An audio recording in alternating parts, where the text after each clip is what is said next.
जर तुम्ही EPS 95 चे पेन्शनधारक असाल किंवा नोकरी करत असाल तर PF कापली जात असेल तर ही बातमी तुमचा सगळा समाज बदलून टाकणार आहे.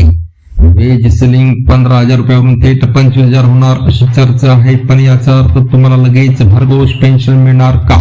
7,500 की 12,500? काय आहे या मागचं खरं गणित?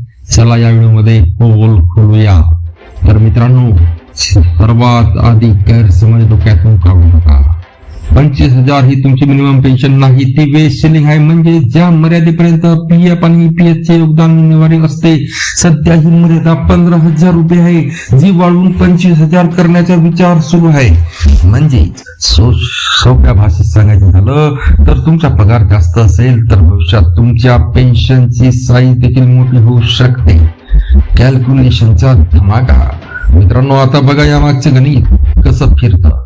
जुन्या नियमानुसार 35 वर्षाच्या नोकरीवर 15,000च्या सिलिंगनुसार साधारणपणे 7,500 पेन्शन भेटते. पण हीच वेज सिलिंग जर 25,000 झाली आणि तुम्ही दीर्घकाळ योगदान दिले तर फॉर्म्युल्यानुसार ही रक्कम थेट 12,500 पर्यंत होऊ शकते.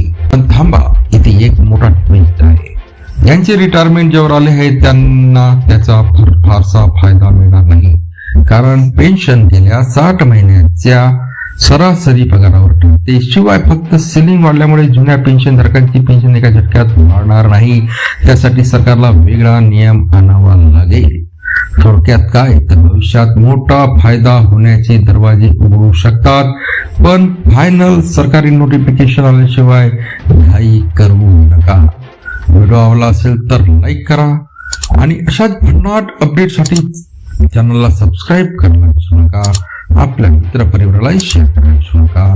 धन्यवाद.